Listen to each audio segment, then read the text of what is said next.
ఇంకొకటండి, బాలయ్య బాబుతో మీరు చాలా సినిమాలు చేశారు. ఎన్టీఆర్ గారిలోను బాలయ్య బాబులోను మీరు గమనించిన ప్రత్యేకత అంటే ఇప్పుడు ఆయనతోటి పని చేయలేదు, పెద్ద ఆయనతోటి వెళ్ళటం రావడం జరిగింది, కానీ నటుడి పరంగా నటనాపూర్వంగా వృత్తిరీత్యా పెద్ద ఆయనతోటి ప్రయాణం చేయలేకపోయాను. నేను కోరిక ఉంది కానీ పరిస్థితిని అనుకూలించాల, చేయలేకపోయా. కానీ ఈయనతోటి చేశాను కాబట్టి ఈరోజు సినీ పరిశ్రమలో అటువంటి వాళ్ళు చాలా చాలా చాలా అరుదు. ఓకే. నేను గమనించిన దాంట్లో పొద్దున వస్తే కార్వాన్లోకి వెళ్ళి మేకప్ వేసుకుని టిఫిన్ తినేసి ఒకసారి బయటకు వస్తే మళ్ళీ లంచ్ బ్రేక్ వరకు కార్వాన్లో కాలు పెట్టరు ఆయన.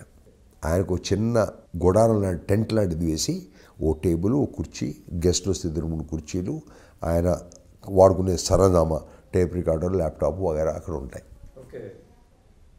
షార్ట్ అయిపోతే వచ్చి అక్కడ కూర్చుంటే తప్ప కార్వాన్లోకి వెళ్ళరు. మళ్ళీ మధ్యాహ్నం భోజనం విరామం తర్వాత టచ్అప్ చేసుకుని వస్తే రాత్రి 2 కానీ 3 కానీ మళ్ళీ కార్వాన్లో కాలు పెట్టరు.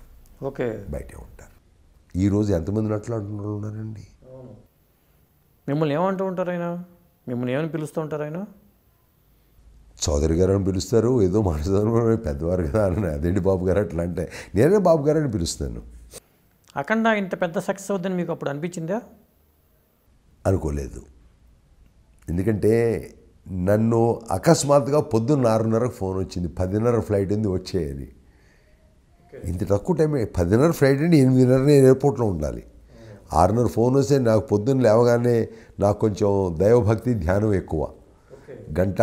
దాదాపు గంట పడుతుంది నాకు స్నానం చేసే, పూజా పునస్కారాలు, స్తోత్రాలు, శ్లోకాలు, ఆ కవచాలు చదువుకునేటప్పటికి. ఇక ఎంత తక్కువ అంటే 10:30 కల్లా ఫ్లైటు అన్నారు. ఇంకే తప్పదు, ఇంకా హడావాడికి పరిగెత్తి వెళ్తే తీరా చెన్నై అయితే అక్కడి నుంచి 120 కిలోమీటర్ దూరం మళ్ళీ గింగి ఫోర్ట్ అని వెళ్ళగానే ఎప్పుడు కారు ఉంది, తిన్నగా వెళ్ళిపోయేప్పుడు 3-4 గంటలు పట్టింది ప్రయాణం. మళ్ళీ వెళ్ళగానే చూసి ఎప్పుడు వచ్చారు, ఇప్పుడు వచ్చారు, రెడీ మళ్ళీ. అంటే ఇంత పెద్ద సక్సెస్ అయిన సినిమాలో మీ క్యారెక్టర్ చిన్నగా ఉంటే మనకి అంత రావాల్సిన గుర్తింపు రాదనే ఒక ఫీల్ ఉంటుంది కదా. అలా కాదండి. ఇప్పుడు నాయక్ సినిమా తీసుకోండి, నేను రిజిస్టర్ క్యారెక్టర్, అది వివి నాయక్ గారి చలవ. వివి నాయక్ 2 సినిమాలు చేశారు, నాయక్ ఒకటి, ఖైదీ 150 ఒకటి. ఈ 2 సినిమాలు వచ్చినప్పుడు నాకు ఏ సినిమాలు ఉండాలా. నాయక్లో ఒకటే సీను, ఎవరో పోసాని కృష్ణమురళి గారు వస్తారు, ఎక్కడ సంతకం పెట్టాలి, ఒక్క నిమిషం ఇది చూడండి, ఈ ఆస్తులు మీవేనా, ఇది నాదే, ఇది నాదే, ఇది నాది, ఇవన్నీ నావే, రోజు చూసే కదయ్యా, సంతకం పెట్టి ఇక్కడ పెట్టిన సంతకం పెడతారు. నా అసిస్టెంట్ ఇస్తాడు, నేనేం చేశానయ్యా నా ఇస్తున్నావు అంటే, చాలా గొప్ప ఏం చేశానండి, మీ ఆస్తులని భద్రదర్శనం రాసిచ్చారు. ఏం మాట్లాడుతున్నారా, నరాలు కట్టయిపోతున్నాయి, శుక్లాభాయ్ ఈల కొడితే 100 మంది గుండాలు వస్తారని కంప్యూటర్ కింద పడేస్తాడు. ఆ సీన్ని 500 కోట్లు దుబ్బేసి 50 పైసలు చాక్లెట్ ఇస్తావా? ఈ సీన్ని దాదాపు 500-600 సార్లు జెమినీ టీవీలో సాయంత్రం 5:30-6 మధ్యలో వేశారు.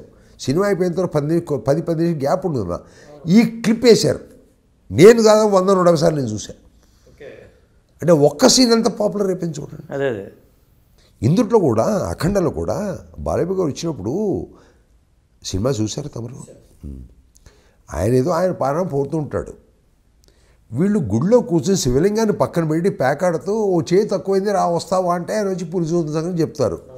కొడతావా అంటే మన అని చెప్పి కొట్టడం మొదలెడతారు. వీళ్ళు గ్రామస్తులు, గ్రామ పెద్దని నేను ఏదో చెప్తే ఏంటి ఆగండి, మీరు చెప్పింది నిజమే, కానీ సైన్స్ అభివృద్ధి చెందిన సమయంలో కూడా అక్కడ మీద దేవుడి గురించి ఏంటి,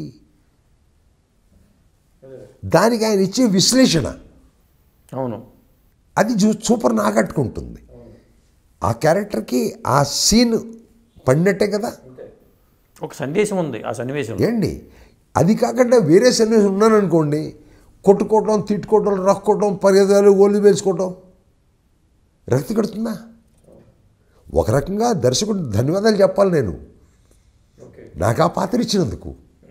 వేరే పాత్ర ఇచ్చుంటే అది ఏమై తెలీదు, ఇచ్చింది మాత్రం రక్తి కట్టిందా లేదా, గుర్తింపు వచ్చిందా లేదా. ఎవరో కాదు, నా కొడుకే అన్నాడు, ఇన్ని సినిమాలు నాన్న, ఇన్ని సినిమాల్లో ఈ క్యారెక్టర్ బాగుంది నాన్న అన్నాడు. నాకంటే ముందు నా కొడుకే నటుడు.